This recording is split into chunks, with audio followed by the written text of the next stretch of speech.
Assalamualaikum warahmatullahi wabarakatuh. Perkenalkan, nama saya Fani Rafalina Fadli dari kelas 11 IPA 4. Pada kesempatan kali ini, saya akan menjelaskan mengenai salah satu jaringan permanen dari tumbuhan, yaitu jaringan epidermis.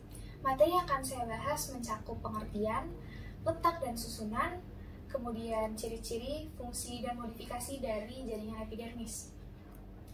Baik, tanpa berlama-lama lagi, saya akan langsung memulai pembahasannya. Sebelum membahas lebih lanjut, tentunya kita perlu mengetahui pengertian dari jaringan epidermis itu sendiri. Nah, jaringan epidermis atau jaringan pelindung adalah jaringan dari tumbuhan yang terletak di bagian paling luar dan menutupi permukaan organ tumbuhan. Umumnya, jaringan epidermis tersusun atas satu lapis sel yang pipih dan rapat. Untuk letaknya sendiri, jaringan epidermis menutupi seluruh bagian tumbuhan, mulai dari akar, kemudian batang, daun, bunga, buah, dan biji. Jaringan epidermis memiliki beberapa ciri-ciri yang membedakannya dengan jaringan tumbuhan yang lainnya. Ciri-cirinya adalah sebagai berikut. Yang pertama, umumnya tersusun atas satu lapis sel yang rapat tanpa ada ruang di antaranya, dan bentuknya pun bervariasi. Yang kedua, selnya mengandung banyak vakuola dan protoplas yang berguna dalam menyimpan hasil metabolisme. Yang ketiga, dinding selnya memiliki ketebalan yang beragam sesuai dengan jenis dan posisi dari tanamannya. Yang keempat, dinding selnya dapat mengandung lignin, kutikula, dan pektin. Yang kelima, sel inisialnya dapat mengalami modifikasi menjadi alat-alat tambahan lainnya, yaitu derivat epidermis. Dan yang keenam, jaringan epidermis tidak memiliki kloroplas kecuali pada bagian sel penutup. Nah, berikut adalah gambar dari jaringan epidermis tadi. Sesuai dengan ciri-ciri yang saya sebutkan, jaringan epidermis tidak memiliki ruang di antara sel-selnya atau rapat, dan bentuk selnya juga tidak beraturan atau bervariasi. Nah, jaringan epidermis memiliki beberapa fungsi, diantaranya sebagai pelindung, kemudian sebagai alat untuk membatasi penguapan, penyimpanan cadangan air, lalu sebagai tempat pertukaran zat dan tempat penyerapan air serta unsur hara. Fungsi yang pertama yaitu sebagai pelindung. Jaringan epidermis atau jaringan pelindung sebagai jaringan yang terluar sesuai dengan namanya memiliki fungsi untuk melindungi jaringan atau organ tumbuhan yang ada di bawahnya dari segala pengaruh luar yang merugikan. Jaringan epidermis melindungi tumbuhan dari gangguan mekanik yang disebabkan oleh cuaca, kelembapan, dan juga infeksi bakteri. Kemudian, jaringan epidermis juga melindungi tumbuhan dari hilangnya air karena penguapan. Khususnya ini terjadi pada tumbuhan yang hidup di daerah kering. Caranya itu dengan membentuk lapisan lilin. Yang ketiga, jaringan epidermis melindungi dari perubahan temperatur atau suhu, dan yang keempat dari hilangnya zat-zat makanan. Fungsi yang kedua yaitu membatasi penguapan. Jadi pada jaringan epidermis itu terdapat stomata. Stomata ini berguna dalam transpirasi dan juga termasuk dalam mengatur ketika suhu udara tinggi. Jadi ketika suhu udara tinggi, stomata akan menutup dengan tujuan agar membatasi penguapan. Dengan begitu, cadangan air tidak akan habis ataupun hilang. Yang ketiga yaitu penyimpanan cadangan air. Di dalam jaringan epidermis terdapat protoplasma yang bentuknya pipih dibandingkan dengan jaringan lainnya. Hal ini memungkinkan jaringan epidermis untuk menyimpan lebih banyak cadangan air. Pada saat musim kemarau, cadangan air ini akan ikut serta disalurkan ke seluruh tubuh tumbuhan. Yang keempat, sebagai pertukaran zat. Jaringan epidermis merupakan bagian terluar dari tumbuhan. Oleh karena itu, otomatis dia berperan juga sebagai pintu utama antara bagian dalam dengan luar tumbuhan, dan juga sebagai pintu utama untuk pertukaran zat. Nah, pertukaran zat ini dapat terjadi dalam berbagai macam modifikasi, tergantung dari letak organnya. Contohnya pada stomata daun. Stomata daun merupakan alat untuk pertukaran antara oksigen dan karbon dioksida yang terjadi pada saat respirasi dan juga sekresi hasil fotosintesis. Yang kelima yaitu tempat penyerapan air dan unsur hara. Jadi pada jaringan epidermis, khususnya yang ada pada akar, dia memiliki fungsi untuk menyerap air dan unsur hara yang dibutuhkan oleh tanaman untuk berfotosintesis. Modifikasi dari jaringan epidermis dibagi menjadi 8 macam, yaitu stomata, trikoma, emergensia, spina, kemudian sel kersik, sel kipas, filamen, dan litokis. Yang pertama yang akan kita bahas adalah stomata, atau bentuk tunggalnya adalah stoma. Stomata yaitu lubang atau celah yang terdapat pada organ tumbuhan yang berwarna hijau yang dibatasi oleh sel khusus bernama sel penutup. Sel penutup ini dapat terletak sama tingginya dengan sel epidermis, jaringan epidermis atau phanerophore, ataupun bisa lebih rendah atau cryptophore. Nah, sel penutup ini dikelilingi lagi oleh sel bernama sel tetangga. Jadi sel tetangga ini adalah sel yang sama ataupun berbeda bentuknya dengan sel dari jaringan epidermis lainnya. Sel tetangga berperan dalam perubahan osmotik dan juga mengatur lebar dalamnya celah serta pergerakan dari sel penutup. Nah, di samping ini adalah gambar dari stomata. Terlihat bahwa stomata dibatasi oleh sel penutup. Berikutnya adalah fungsi dari stomata. Stomata berperan dalam pertukaran gas. Jadi stomata ini dalam pertukaran gas, yaitu dalam fotosintesis, berfungsi sebagai alat pertukaran antara karbon dioksida dengan oksigen. Jadi pada siang hari, karbon dioksida akan diambil oleh stomata, sementara uap air dan oksigen akan didifusi keluar. Fungsi lainnya itu sebagai celah. Stomata terletak di bawah ataupun pada permukaan daun yang berperan sebagai celah untuk mengatur pertukaran zat tadi ataupun penguapan. Lantas bagaimanakah mekanisme membuka dan menutup dari stomata? Pertama-tama kita akan membahas mengenai mekanisme membukanya terlebih dahulu. Stomata akan membuka apabila tekanan turgor sel penutup tinggi. Jadi ketika air meninggalkan sel tetangga menuju sel penutup, maka tekanan turgor sel penutup akan naik. Sel tetangga yang kehilangan airnya akan mengerut, kemudian dia akan menarik sel penutup ke belakang sehingga stomata pun terbuka. Bisa terlihat pada gambar di samping ini. Jadi sel penutupnya itu ditarik oleh sel tetangga sehingga stomata pun membuka. Sebaliknya berlaku pada mekanisme menutupnya. Stomata akan menutup apabila tekanan turgor sel penutup rendah.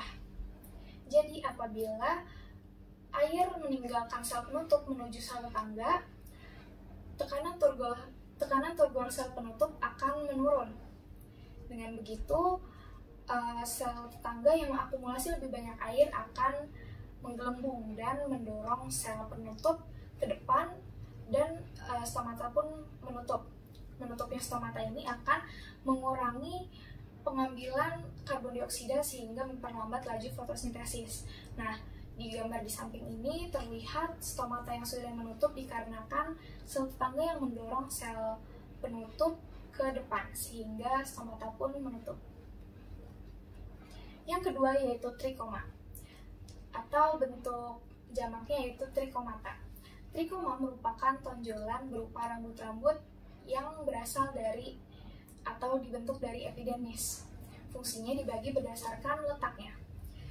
Trikoma yang terletak pada akar berfungsi untuk penyerapan, kemudian yang terdapat pada batang atau daun berfungsi sebagai alat untuk mengurangi penguapan dan juga gangguan mekanik.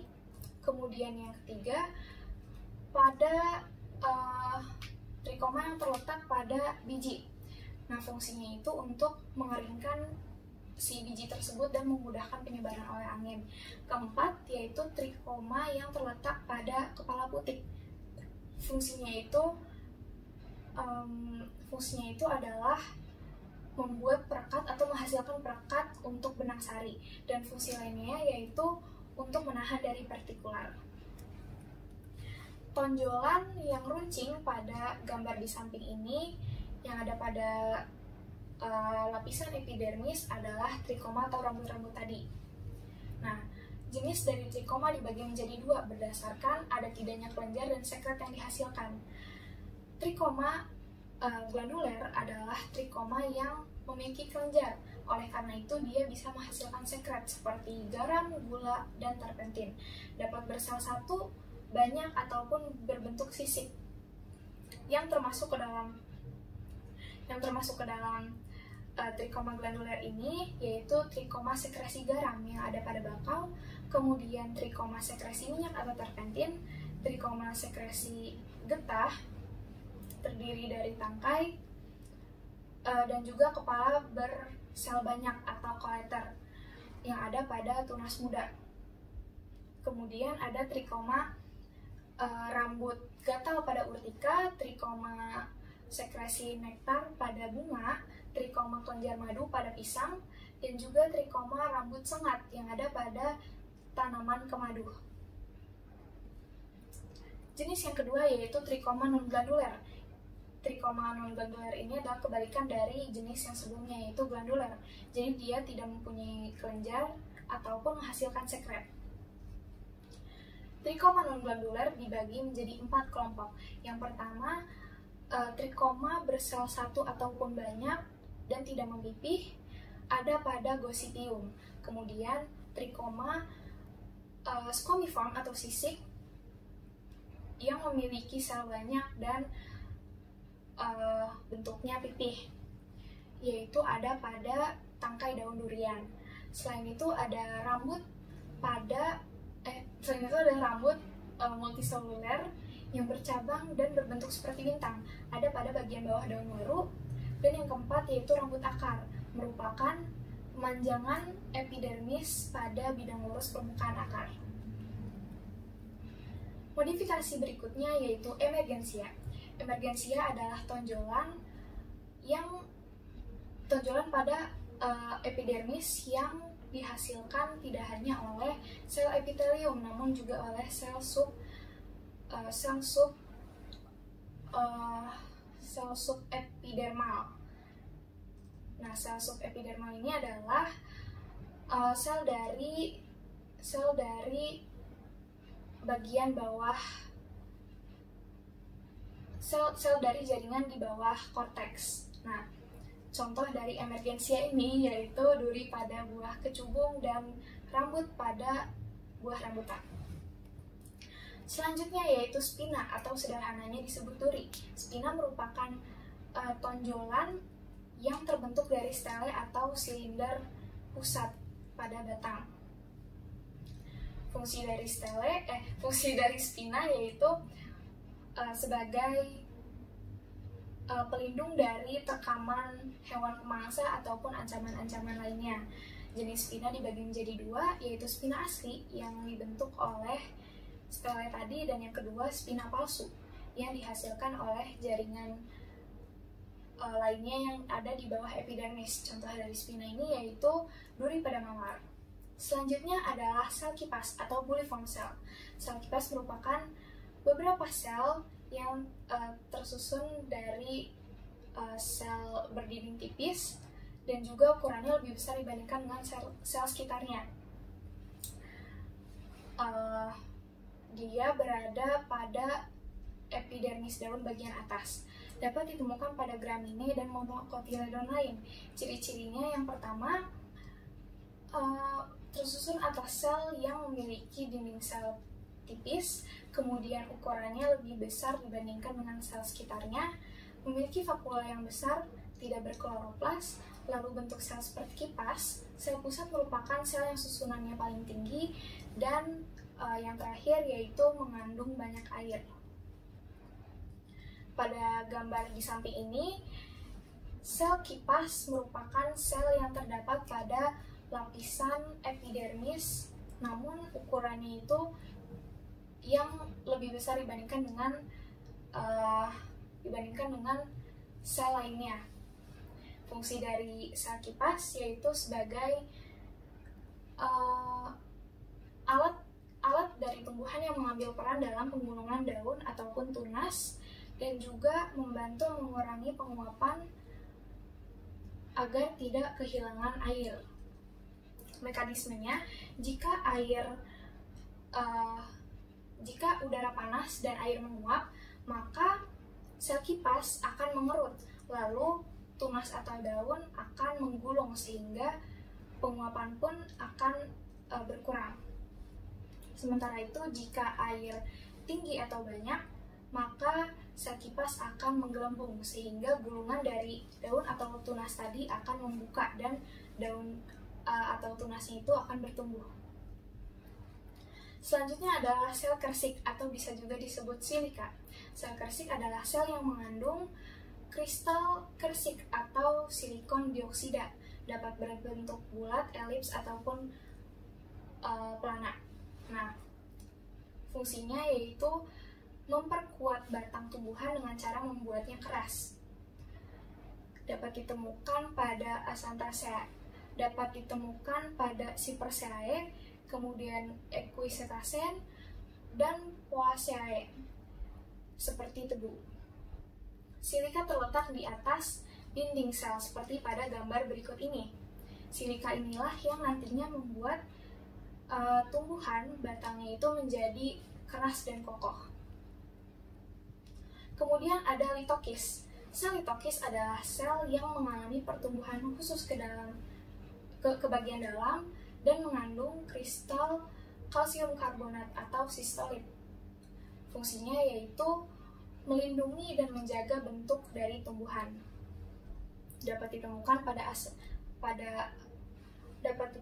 pada Acanthaceae, Moraceae, Urbitaceae, dan juga Cucurbitaceae.